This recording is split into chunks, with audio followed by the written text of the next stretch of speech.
Oui, à l'échelle nationale, le mal-logement reste endémique, avec 4 millions de personnes qui sont mal logées, 300 000 personnes sans domicile, c'est 2 fois plus qu'il y a 10 ans. Donc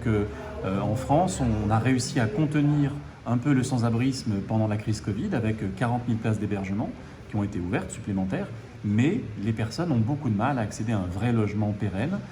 Pourquoi? Parce qu'il y a une pénurie de logements depuis des années et ça risque de s'accroître dans les années qui viennent, et parce que la politique du logement a été beaucoup attaquée pendant ce quinquennat avec des baisses massives dans les aides personnelles au logement, dans les aides pour les bailleurs sociaux, de l'ordre de 15 milliards d'euros pendant le quinquennat, donc c'est vraiment très important, et on a connu une chute de la production neuve de logements sociaux, et donc cette pénurie de logements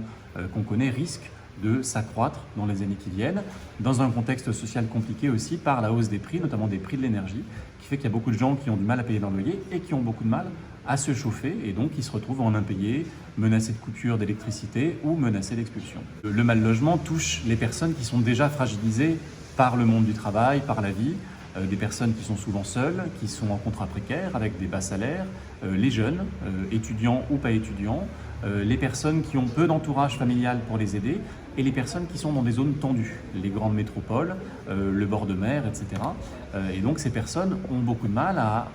combler le fossé qu'il y a entre leurs revenus et le niveau des loyers. Dans les grandes villes, les loyers sont souvent à 600, 700 euros par logement. Et donc quand vous avez un SMIC à 1200 euros, évidemment, c'est compliqué de se payer un logement. Et donc pour toutes les personnes qui n'ont même pas le SMIC, qui sont au chômage et qui parfois ne touchent même pas les minima sociaux, là ça devient quasiment impossible, sauf à avoir l'aide de sa famille, d'amis. Sinon le risque c'est de se retrouver en hébergement, à la rue, chez des marchands de sommeil ou dans des bidonvilles.